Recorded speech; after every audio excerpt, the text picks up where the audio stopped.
හරි ළමයි අද අපි බලමු මාපාංක පස්තාරයක් ඉතාමත්ම ඉක්මනින් අඳින විදිය. මුලින් බලන්න පස්තාරේ දීලා තියෙනවා y සමානයි මාපාංක x ඍණ 1 ඍණ 1 පස්තාරේ අඳින්න. මුලින්ම මෙතන හොයාගන්න මාපාංක කොටස බිඳුව වෙන්න x ට ආදේශ කරන්න ඕන අගේ. මාපාංක කොටස බිඳුව වෙන්න x ට ආදේශ කරන්න ඕන අගේ හොයනවා කියන්නේ මෙන්න මේ කියන කොටස බිඳුවට සමාන කරන්න.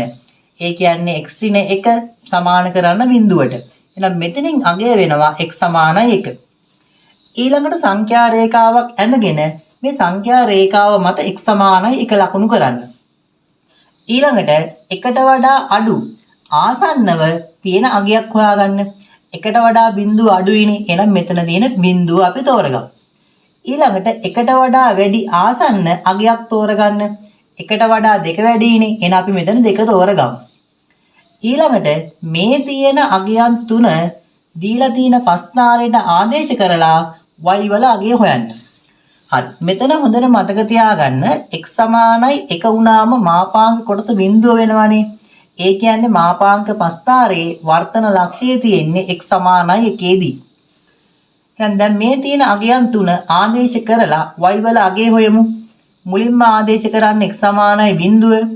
x සමානයි බිඳුවේදී අගය වෙනවා බිඳුව ඍණ 1.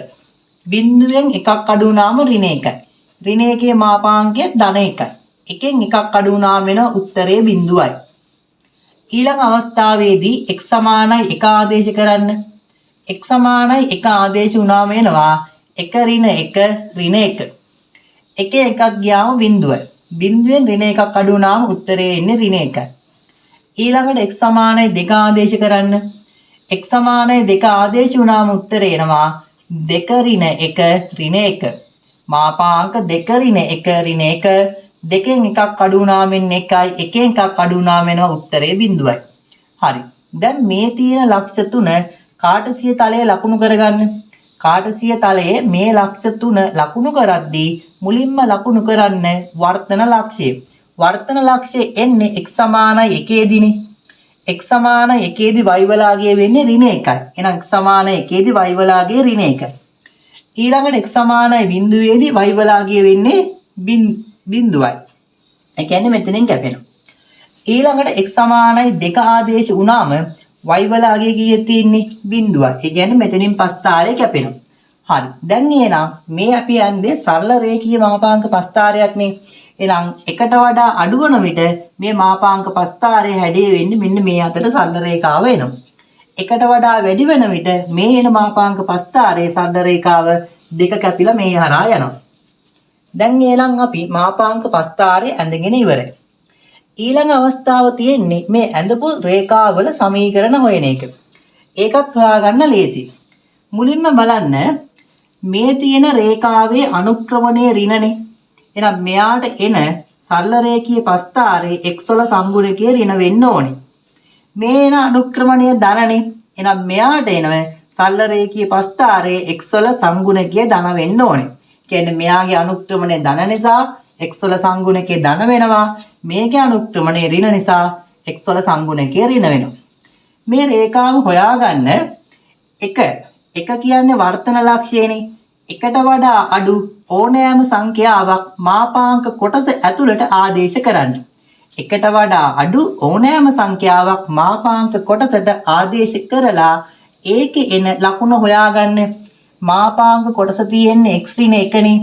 එකට වඩා අඩු සංඛ්‍යාව බිඳුවනේ. බිඳුව ආදේශ කරොත් මාපාංක කොටස ඇතුළේ ඉන්නේ ඍණ 1යිනේ. මාපාංක කොටස ඇතුළේ ඉන්නේ ඍණ ගාන. එහෙනම් ඒකේ එන ලකුණ ඍණ. අපි දන්නවා මාපාංකයක් කියලා කියන්නේ එන්න ඕනේ ධනාගයක් නේ. හැබැයි එකට වඩා අඩු වගයක් ආදේශ කරොත් ඉන්නේ ඍණාගයක් නේ.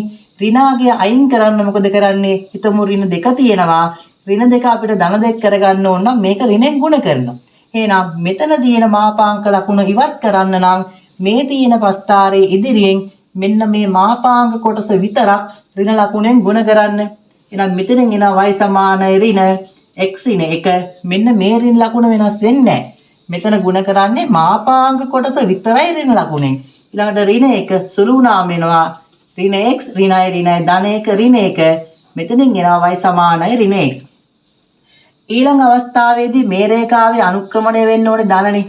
දැන් බලන්න එකට වඩා වැඩි ඕනෑම සංඛ්‍යාවක් මාපාංක කොටසට ආදේශ කරලා එතන එන ලකුණ හොයන්න.